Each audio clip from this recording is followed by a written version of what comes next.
thought that would be a little bit louder, okay? So it says good afternoon to you. It's polite, so good afternoon back. That's the first thing, okay? Second thing is only one person should be miserable here. That person's me, because I'm working, yeah?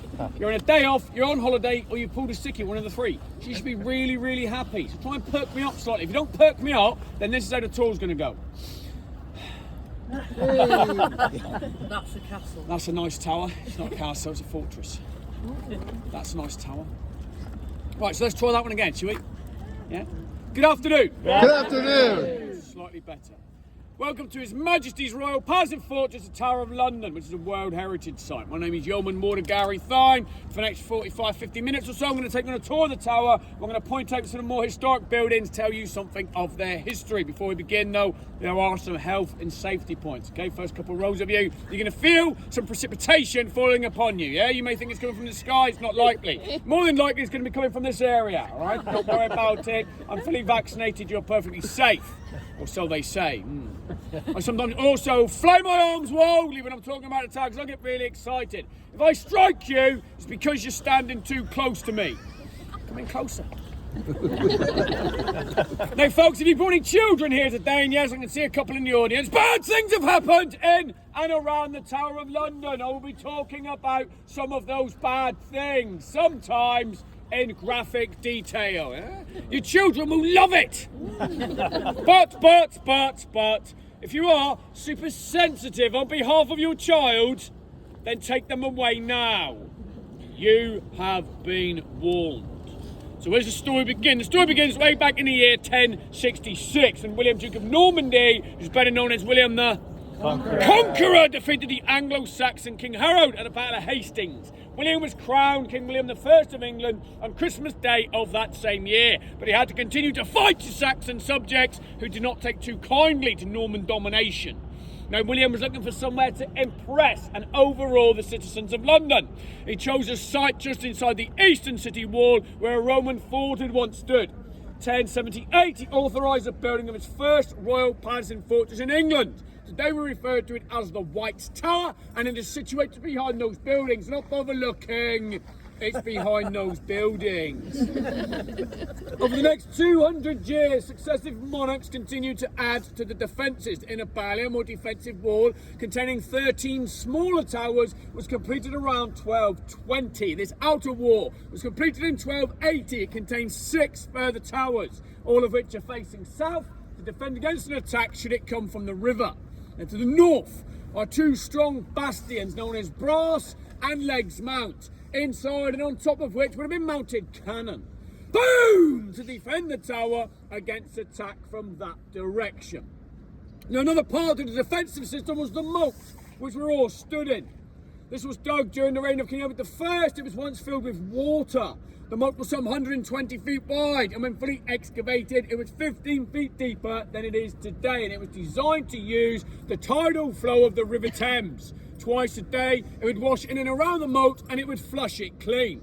Now, this system worked rather well at first, but with all the rubbish and the excrement, that's poo, kids, directed into it from the dirty city and the wide drains of Houndditch and Shoreditch, that system soon failed and became the largest cesspit in London, a source of pestilence to all those who lived nearby, especially the soldiers of the Tower garrison. This continued for a very short period of just 500 years. So it took them 500 years to figure out they were getting sick because of the giant open-air toilet on their doorstep. So in 1843, the then Constable of the Tower, the Duke of Wellington, asked permission from Queen Victoria to have the moat drained. Thankfully, it was granted, and the Duke had it filled with sand and shingle to the level it is today, putting it to good use as an exercise area and a parade ground for his troops in the Tower garrison. As I said earlier, this was the first royal palace and fortress of its kind to be built by the Normans in this country. Over the years, however, it's been used in many other ways. It was a citadel to command and defend the city of London. The crown jewels in royal regalia have been stored here since 1303. The Royal Mint was located within these walls, where all the coins of the realm were produced. It was the site of the first Royal Observatory studying the stars and the planets until it was moved to Greenwich in the 17th century. It was an armoury for the storage of warlike stores and provisions.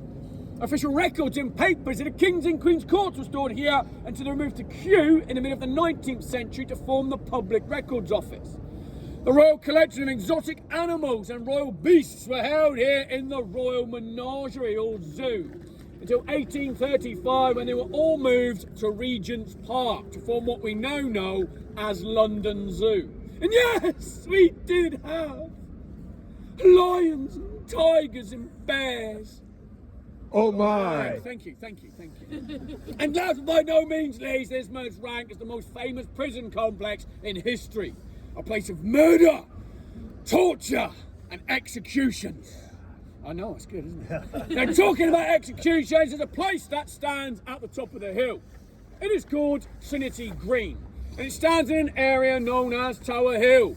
And that was the site of numerous executions between the 14th and 18th centuries. Over the years, no less than 125 men of noble birth were to lose their heads up there by means of the blocking axe. The first victim was Simon Sudbury, Archbishop of Canterbury, who was murdered up there at the hands of peasants in 1381 for daring to introduce a poleaxe. 7 years later was the first legal execution on Tower Hill, and that was of Sir Simon Burley, Knight of the Garter. And by remarkable coincidence, the last victim in 1747 was another Simon.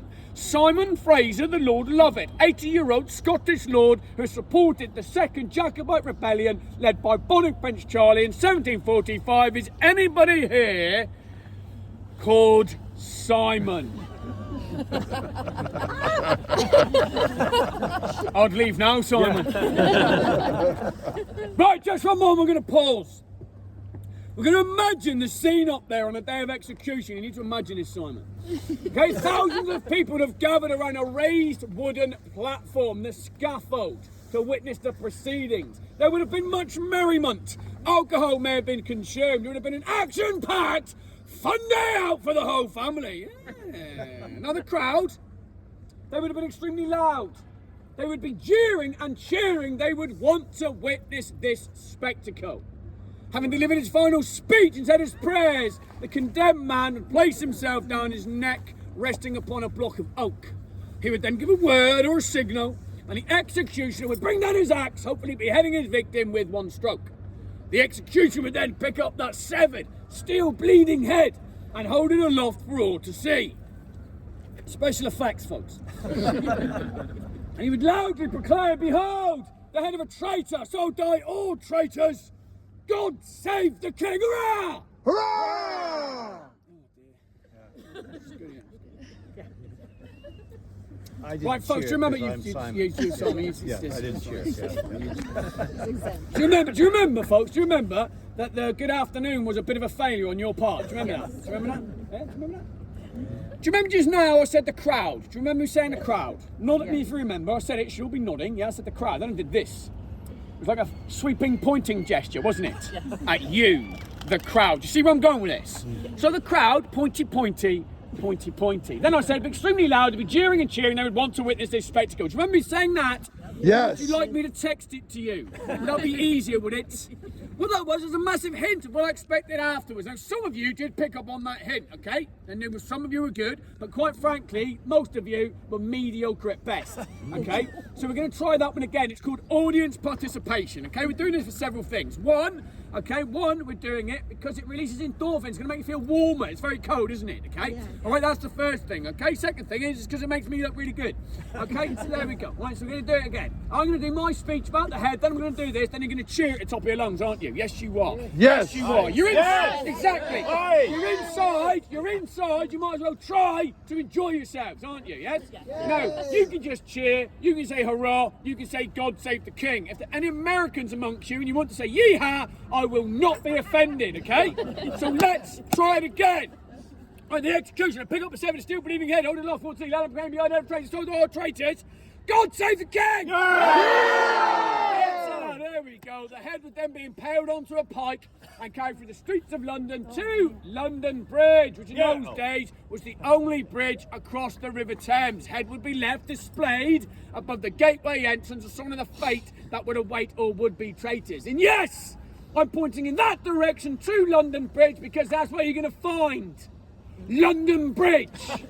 That bridge around the corner with the towers, that's right next door to the Tower of London. Strangely enough, it's called Tower Bridge. Now who could get those two bridges confused? Everyone! Go to Arizona, you will find out. Meanwhile, the headless corpse will be taken down, placed into a small handcart, brought back inside the tower, quickly buried in an unmarked grave in the Chapel Royal of St. Peter ad Vincula. We're going to make the same journey. We're going through an archway over there. As we go through that archway, I want you to look up. Not yet, over there. Oh.